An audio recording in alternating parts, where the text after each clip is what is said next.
नमस्ते प्यारे बच्चों, स्वागत है आपका इस यूट्यूब चैनल में। तो आज का लेक्चर हमारा क्लास 9 पे, चैप्टर हमारा सेकंड, एक्सरसाइज हमारा 2 है। तो पिछले क्लास में एक्सरसाइज हम 2D पढ़े थे और उसमें हम पूरे कंप्लीट क्वेश्चन कर चुके थे और हमारा एक्सरसाइज 2D फैक्टर थ्योरम पे बेस्ड था। तो फैक्टर थ्योरम से रिलेटेड हम आगे बढ़ते हुए हमारा है मेथड्स ऑफ फैक्टराइजेशन, यानी कि हमें फैक्टराइजेशन के मेथड्स क्या क्या होंगे आगे क्वेश्चन करने में। तो एक्सरसाइज 2 बेसिकली हमारा मेथड्स ऑफ फैक्टराइजेशन पे बेस्ड है। तो सबसे पहले देखते हैं पहला फैक्टराइजेशन का जो मेथड है वो हमारा क्या है, फैक्टराइजेशन बाय टेकिंग और द कॉमन फैक्टर। यानी कि हमें कुछ पॉलिनोमियल दे रखे होंगे, उसमें हमें क्या करना है, अगर हमें कुछ टर्म्स दिख रहे हैं कि हमें कॉमन मिल रहे हैं तो उसको हमें क्या करना है, कॉमन निकाल लेना है, यानी कि बाहर निकाल लेना है, ठीक है, और बचे हुए को एक साथ लिख देना है। तो यानी कि देखो, आप एक एग्जांपल से समझो, ज़्यादा समझ में आएगा। जैसे एग्जांपल है हमारे पास 5x² माइनस 20xy, ठीक है। तो इसमें आपको दिख रहे होंगे कि 5 और ये देखो 20 और 5 का कॉमन फैक्टर क्या हो जाएगा, यानी कि हमें फैक्टर इन दोनों का लेना है। तो इसका फैक्टर क्या हो जाएगा, अगर 5 बाहर कर लो आप, ठीक है, तो इसमें से भी निकल के आ जाएगा, ठीक है, क्योंकि 20 क्या है, 5 का एक फैक्टर ही तो है ना। और देखो x इसमें भी है और x इसमें भी, तो यानी कि आप x भी बाहर कर सकते हो, यानी कि 5x हमें कॉमन दिख रहा है इन दोनों में, ठीक है, तो बाहर कर लो। 5x जब इसमें से बाहर कर लोगे आप तो कितना बचेगा, सिर्फ एक x, तो लिख लो, ठीक है। और 5 4 जा 20, यानी कि 4, ठीक है, कितना बच के यहाँ से 5, देखो 20 का आप अगर करोगे फैक्टर तो लिख सकते हो 5 × 4 लिख सकती हूँ मैं, ठीक है, क्योंकि 5 इसमें भी है और 5 × 4 20 को लिख सकते हो, तो इसमें भी 5 कॉमन आ गया। तो 5 को क्या कर लो, आप बाहर कर लो, ठीक है, x इसमें भी है और x इसमें भी, तो x को भी बाहर कर लो, ठीक है। तो बच क्या गया, यहाँ पे एक x था तो एक x तो हमने बाहर कर लिया, तो बचा क्या, सिर्फ y, ठीक है। तो ये एक इसका फैक्टर हो गया 5x × x - 4y, ठीक है। तो इस तरह से हम क्या करेंगे, कॉमन लेके हम फैक्टराइजेशन करेंगे, ठीक है। सेकंड हमारा क्या आता है, फैक्टराइजेशन बाय ग्रुपिंग, यानी कि हमें कुछ ग्रुपिंग, यानी कि ग्रुप में कुछ दे रखे होंगे इक्वेशन, ठीक है, उसमें से हमें क्या करना है, यानी कि उसको एक ग्रुप बना लेना है। यानी कि x अगर x के टर्म में है तो दूसरी अगर हमें कोई दे रखा है x के टर्म में इक्वेशन, तो उन दोनों को क्या करना है, हमें एक साथ रख लेना है, ठीक है।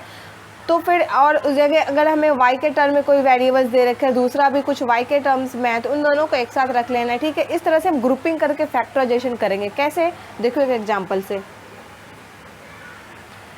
जैसे मैंने एक एग्जांपल लिया, क्या, x² + 3x + x + 3, ठीक है। देखो आप थोड़ा सा सोचो, अगर मैं इन दोनों को साथ रख लेती हूँ, ठीक है, और इन दोनों को साथ रख ले रही हूँ, तो कुछ हमारा काम बन रहा है, क्योंकि इसमें भी x है और इसमें भी x है दोनों में, तो x मैं यहाँ से बाहर लिख सकती हूँ, ठीक है। तो रख लो x² + 3x, इन दोनों को अभी साथ रख लो, प्लस इन दोनों को ब्रैकेट में लिख लो, इन दोनों को भी एक साथ, ठीक है। हमने ग्रुपिंग कर दी। अब हमें क्या दिख रहा है, इसमें भी x है इसमें भी x, तो x कॉमन ले लो आप। जब x कॉमन ले लोगे यहाँ से तो क्या बचेगा, सिर्फ एक x, क्योंकि 2x था तो एक x तो हमने कॉमन ले लिया, ठीक है, सिर्फ एक x बच जाएगा। यहाँ पे एक ही x है तो एक x तो हमने बाहर ले लिया, तो सिर्फ क्या बच जाएगी यहाँ पे, 3, ठीक है। प्लस अब x + 3 तो रहेगा ही, यहाँ पे कुछ कॉमन नहीं आ रहा, तो यानी कि 1 कॉमन आ रहा है, ठीक है, x + 3, ठीक है। देखो x + 3 यहाँ भी है, x + 3 यहाँ भी है, दोनों में क्या है, x + 3 सेम है। इसको क्या निकाल लो, अब बाहर निकाल लो अब, ठीक है। तो x + 3 को क्या करो, बाहर निकालो, तो अंदर क्या बच जाएगा हमारा, सिर्फ x, तो x लिख लो, प्लस, तो प्लस बच गया, ठीक है, और क्या बच गया, 1। तो ये हमारा क्या हो गया, x² + 3x + x + 3 का क्या निकल गया, हमारा ये फैक्टर निकल गए, ठीक है, हमने फैक्टर कर दिया। तो इस तरह से हम बाय ग्रुपिंग से क्या कर सकते हैं, फैक्टराइजेशन निकाल सकते हैं किसी भी पॉलिनोमियल्स के, ठीक है। आगे हम एक्सरसाइज के कुछ क्वेश्चन लेते हैं।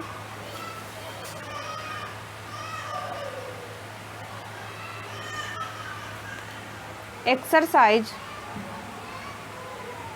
2E, ठीक है, 2D नहीं 2E एक्सरसाइज, ठीक है।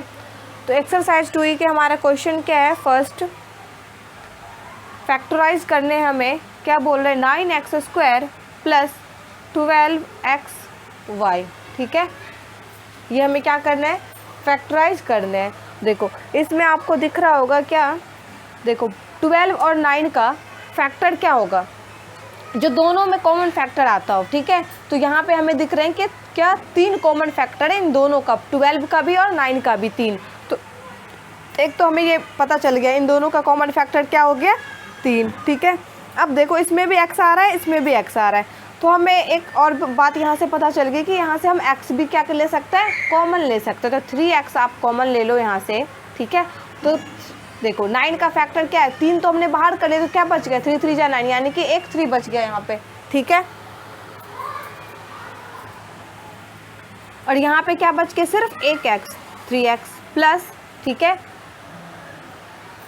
देखो 3 को 12 से भाग करो, कितने बार में जा रहा है, 4 बार में, तो 4 यहाँ पे, ठीक है। x तो हमने बाहर कर लिया, तो सिर्फ क्या बच गया यहाँ पे, y, ठीक है। तो ये हमारा क्या हो गया, इसका factor 3x into 3x plus 4y, ठीक है। सेकंड क्वेश्चन लेते हैं इसी तरह हम। सेकंड क्वेश्चन क्या है हमारा, 18x² y माइनस 24xyz, ठीक है।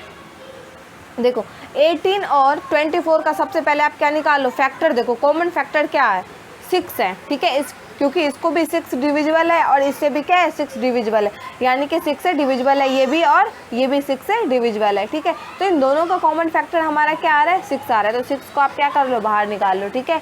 उसके बाद देखो इसमें क्या दिख रहा है हमें, एक्स वाई कॉमन है, इसमें भी एक्स वाई कॉमन है, तो एक्स वाई भी आप क्या करो, बाहर निकाल लो, ठीक है। तो यहाँ पे 6 अगर मैं 18 में से बाहर निकालूँ तो कितना बच गया, 6 3 जा 18, यानी कि सिर्फ 3 बच के रहा है, ठीक है। और यहाँ पे सिर्फ 2x था, तो एक x तो हमने बाहर कर ही लिए, तो सिर्फ एक x बच रहा है, ठीक है। और y तो हमने बाहर ही कर ली, क्योंकि एक y था और एक y हमने बाहर कर लिया, तो y तो यहाँ पे बचेगा नहीं, ठीक है।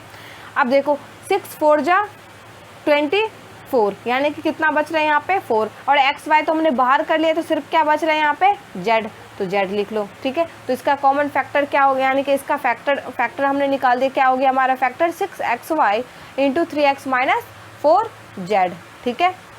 उसके बाद अब हम थर्ड क्वेश्चन लेते हैं। थर्ड क्वेश्चन हमारा क्या है, 27 a cube b cube minus 45 a की पावर 4 b स्क्वायर, ठीक है। हमारा क्वेश्चन क्या है ये। अब देखो यहाँ पे 27 और 45 का कॉमन फैक्टर क्या है, ठीक है। सबसे पहले कांस्टेंट टर्म का आप देख लो, अगर कांस्टेंट टर्म हमें दे रखा होता है तो उनका देख लो कि आप कोई कुछ कॉमन निकल रहे हैं कि नहीं, उनका कॉमन फैक्टर बन रहा है कि नहीं, ठीक है। अगर बन रहे हैं देन हम उसको बाहर निकाल सकते हैं, ठीक है। तो 27 और 45 का कॉमन फैक्टर देखो, तो 27 और 45 का कॉमन फैक्टर यहाँ पे आपका क्या बन रहा है, 9, ठीक है। तो अब 9 तो हमें पता चल गया कि इन दोनों का क्या है, कॉमन फैक्टर। तो इन दोनों में से मैं 9 को क्या कर सकती हूँ, बाहर निकाल सकती हूँ, ठीक है। अब देखो इसमें भी ए बी है और इसमें भी ए बी है, लेकिन मैं ए बी यानी कि कितना ए बी निकाल सकती हूँ, स्क्वायर में निकाल सकती हूँ या क्यूब में निकाल सकती हूँ, ये हमें देखना पड़ेगा। देखो ए क्यूब यहाँ भी है और ए की पावर 4 है, यहाँ से मतलब हम ए क्यूब निकाल सकते हैं, तो सिर्फ हमें एक ए बच जाएगा यहाँ पे, ठीक है। तो मैं ए क्यूब निकाल सकती हूँ, ठीक है। अब देखो यहाँ तो बी क्यूब है, यहाँ पे बी स्क्वायर है, तो यहाँ से मैं बी क्यूब तो नहीं निकाल सकती नहीं इसमें, क्योंकि बी क्यूब तो है ही नहीं इसमें। तो मैं क्या निकाल सकती हूँ, यहाँ से बी स्क्वायर निकाल सकती हूँ, क्योंकि यहाँ पे बी क्यूब है, तो सिर्फ एक बी बच जाएगा, ठीक है। तो यहाँ से आप क्या निकाल सकते हो, बी स्क्वायर, ठीक है। ब्रैकेट लगाओ। अब देखो 9 तो हमने 27 से निकाल लिया है, तो कितना बच गया, तो 9 3 जा 27, यानी कि कितना बच गया, सिर्फ 3। यहाँ पे ए क्यूब तो हमने बाहर निकाल लिया, तो यहाँ तो कुछ बचेगा नहीं। बी स्क्वायर हमने बाहर निकाला, यानी कि बी क्यूब है ना यहाँ पे, तो बी स्क्वायर हमने निकाला, तो एक बी बच गया, तो 3 भी लिख लो आप, ठीक है। माइनस है तो माइनस लगाओ। 9 कितने बार में जाएगा ये, 9 5 जा, ठीक है, तो 45, तो 5, ठीक है। ए की पावर 4 है, तो ए की पावर 4 यानी कि ए की पावर क्यूब हमने निकाल लिया, तो यहाँ पे क्या बच गया, सिर्फ एक ए बच गया, तो ए लिख लो। बी स्क्वायर तो हमने बाहर ही कर लिया, तो वो तो हमें लिखने की अब ज़रूरत नहीं है। तो इसका जो फैक्टर आगे क्या है, 9 a cube B square into 3 b minus 5 a, ठीक है। ये हमारा क्या हो गया फाइनली आंसर। उसके बाद हम फोर्थ क्वेश्चन लेते हैं, 2a into x plus y minus 3b x plus y, ठीक है। ये हमारा क्या है क्वेश्चन।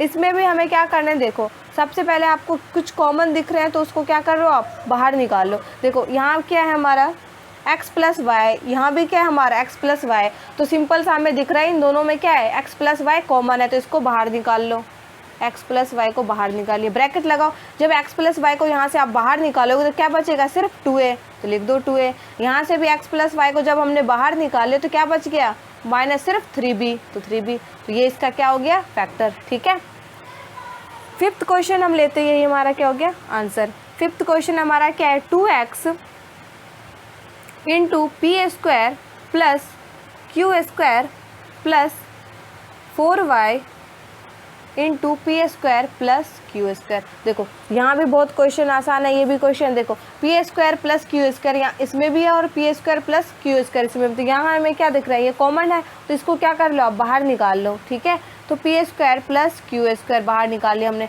ब्रैकेट लगाओ। यहाँ से P square plus Q square हमने बाहर जब निकाल लिया तो बचेगा क्या यहाँ पर, सिर्फ 2x, तो 2x लिख लो, प्लस है तो प्लस लगाओ। यहाँ से भी P square plus Q square हमने बाहर जब निकाल लिया तो यहाँ बचेगा क्या, सिर्फ 4y, तो 4y लिख दो। ठीक है, तो ये हमारा क्या हो गया फाइनली आंसर।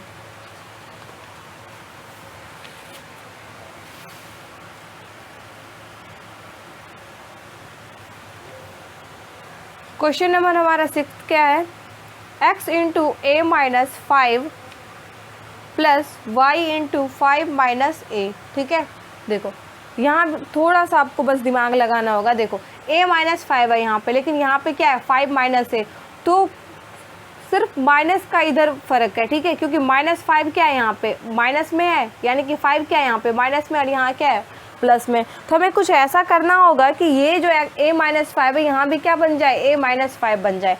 तो आप सोचो, देखो हम क्या करेंगे, यहाँ से अगर मैं माइनस कॉमन ले लेती हूँ, यहाँ से बाहर निकाल लेती हूँ, तो क्या बन जाएगा, ये जो प्लस 5 है वो क्या बन जाएगा, माइनस का, और माइनस का जो a है वो क्या बन जाएगा, प्लस का a। देखो इसको आप एज इट इज अभी रहने दो, x इंटू ए माइनस 5। ठीक है, देखो यहाँ से मैं बाहर क्या ले रही हूँ, कॉमन माइनस ले रही हूँ कॉमन, तो माइनस लगा दो। जब माइनस बाहर लेंगे तो ये प्लस क्या बन जाएगा, माइनस, तो माइनस वाई इंटू ये क्या है, प्लस का 5 है तो क्या बन जाएगा, प्लस माइनस माइनस, यानी कि माइनस 5 बन जाएगा। और ये माइनस 5 और ये क्या बन जाएगा, माइनस ए है, जब बाहर मैंने कॉमन ले लिया माइनस, तो यहाँ क्या बच गया, सिर्फ प्लस ए बच गया। ठीक है, तो इसको रीराइट करके हम क्या लिख सकते हैं, x into a minus 5 minus Y into, इसको आप प्लस में है तो कहीं भी उठा कर रख सकते हो, तो a माइनस 5 मैं इसको लिख सकती हूँ। ठीक है, अब देखो a माइनस 5 यहाँ भी a माइनस 5 है, दोनों में क्या दिख रहा है हमें, कॉमन, तो इसको क्या निकाल लो, अब बाहर निकाल लो, यानी कि a माइनस 5 बाहर निकालो, क्या बच जाएगा, सिर्फ यहाँ पे एक x और ये माइनस y, तो इसका फैक्टर क्या आ गया, a minus 5 into x minus y. ठीक है, ये हमारा क्या हो गया आंसर। 7th क्वेश्चन आपका होमवर्क के लिए है। देखो 7th क्वेश्चन क्या है, 4 इंटू ए प्लस बी माइनस 6 इंटू ए प्लस बी का होल स्क्वायर। ठीक है, ये क्वेश्चन आप खुद से करना, अगर नहीं बने तो कमेंट सेक्शन में बताना। तो आज के लिए इतना ही, मिलते हैं हम नए क्वेश्चन के साथ नए लेक्चर में। तो अगर आपको इस वीडियो को देखने से आपकी क्वेरी रिजॉल्व हुई है तो प्लीज़ लाइक कीजिए, सब्सक्राइब कीजिए और अपने दोस्तों के साथ वीडियो को शेयर कीजिए। थैंक यू, जय हिंद।